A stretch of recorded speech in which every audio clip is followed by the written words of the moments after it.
Hello students, आज के इस वीडियो में हम लोग वेक्टर अलजेब्रा का एक इंपॉर्टेंट क्वेश्चन करेंगे। क्वेश्चन हमारे पास है, if a vector is a unit vector prove that magnitude of vector A cross D A by D T equal to magnitude of D A by D T.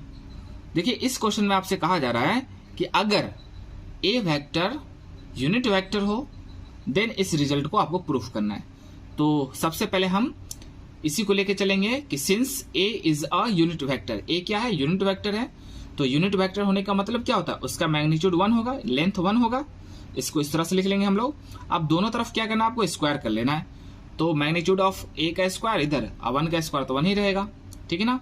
अब magnitude ए का square का formula होता है ए dot A. अगर किसी vector की magnitude का square है तो उसको सेम डॉट सेम आप लिख सकते हो। जैसे ए का स्क्वायर है तो ए डॉट ए, बी का स्क्वायर होता है तो बी डॉट बी, आप इस तरह से लिख सकते हो, ठीक है। अब क्या करना है? दोनों तरफ डिफरेंशिएट करना है टी के रेस्पेक्ट में। तो डी बाई डी टी लगा दो तो कांस्टेंट का डेरिवेटिव 0 मिलेगा, ठीक है ना। 1 तो कांस्टेंट है, 0 मिल जाएगा। अब इधर क्या करना है? यू इंटू वी रूल लगाना है, ठीक है ना। डॉट प्रोडक्ट का यू इंटू वी रूल। तो क्या करेंगे? इस वेक्टर को डिफरेंशिएट करेंगे और इस वेक्टर को छोड़ देंगे डॉट के साथ, ठीक है ना। डॉट के साथ छोड़ देना है। उसके बाद क्या करना है कि इस वेक्टर को आप छोड़ देंगे, ठीक है ना, डॉट देंगे और फिर इस वाले वेक्टर को डिफरेंशिएट कर लेंगे, ठीक है ना। ये 0 यहाँ आ गया, ठीक है। इसके बाद आपको क्या करना है? देखिए, आप जानते हैं कि ए डॉट बी इक्वल होता है बी डॉट ए के। तो इस रिजल्ट का इस्तेमाल यहाँ पे हम लोग करेंगे। इसको मान लीजिए ए, इसको मान लीजिए बी। तो ए डॉट बी, यहाँ पे क्या है? B dot A. तो दोनों तो एक ही चीज है ना। तो हम इसको 2 टाइम्स ए डॉट बी लिख सकते हैं, चाहे ये वाला रिजल्ट या ये वाला रिजल्ट आप लिख सकते हो। तो हमने क्या किया? इस वाले रिजल्ट को 2 टाइम्स कर दिया, क्योंकि दोनों वैल्यू सेम ही है एक दूसरे के। ए डॉट बी की वैल्यू बी डॉट ए के बराबर होता है, इसलिए आप 2 टाइम्स इसको कर लो या 2 टाइम्स इसको कर लो, ठीक है ना। तो हमने यहाँ पे 2 टाइम्स इस वाले पार्ट को कर लिया है, दूसरा वाला जो पार्ट है।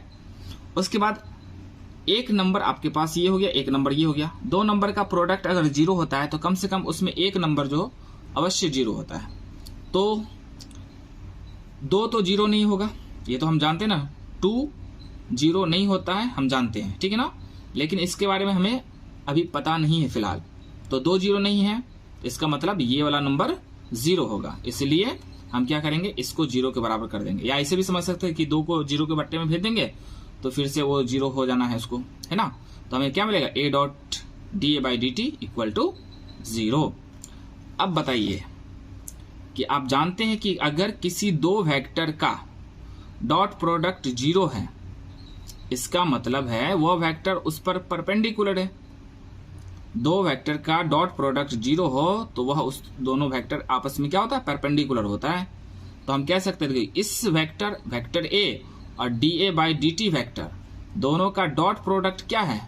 0 है। इसका मतलब ये दोनों आपस में परपेंडिकुलर है। क्लियर है? तो परपेंडिकुलर होने का मतलब क्या होता है? एंगल 90 डिग्री होना, ठीक है ना। तो थीटा की वैल्यू 90 लिख लीजिए। अब आते हैं हम अपने जो प्रूफ करना है हमें उस पर। तो प्रूफ हमें कुछ इस तरह से करना है। ये चीज अंदर में पहले जो चीज दिया हुआ है उसको लेके चलेंगे, a cross D A by D t को।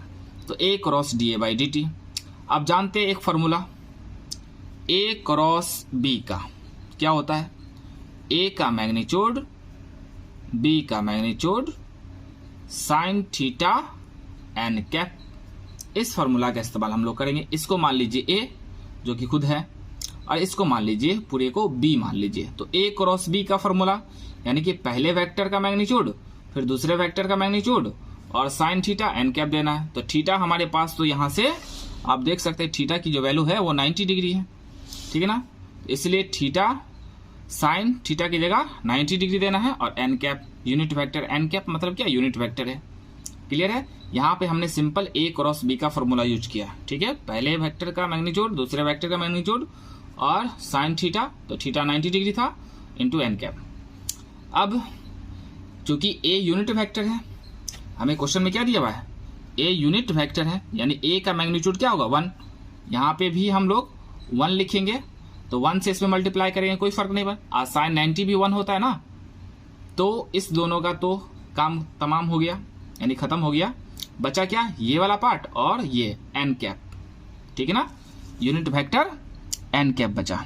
ये दोनों खत्म हो जाएगा क्योंकि 1 है, अब 1 इंटू में मल्टीप्लाई करेंगे इसको तो कोई फर्क नहीं पड़ेगा, तो सिर्फ ये वाला पार्ट बचेगा और ये वाला पार्ट बचेगा, ठीक है ना। अब हमें क्वेश्चन में क्या था, दोनों का मॉडुलस चाहिए था, सॉरी इसका मॉडुलस चाहिए था ना, तो ये तो हम निकाल चुके हैं। अब इसका मॉडुलस ले लेते हैं, यानी मैग्नीट्यूड निकालते हैं। तो चलिए यहाँ पे तो ऑलरेडी ये मैग्नीट्यूड में है तो इसको रहने दीजिए, और एन का मैग्नीट्यूड क्या होगा 1, क्योंकि ये यूनिट वेक्टर है, यूनिट वेक्टर का मैग्नीट्यूड क्या होता है 1, तो 1 में इससे मल्टीप्लाई करेंगे तो हमको तो यही चीज मिलेगा ना। इस तरह से ये क्वेश्चन प्रूफ हो जाता है।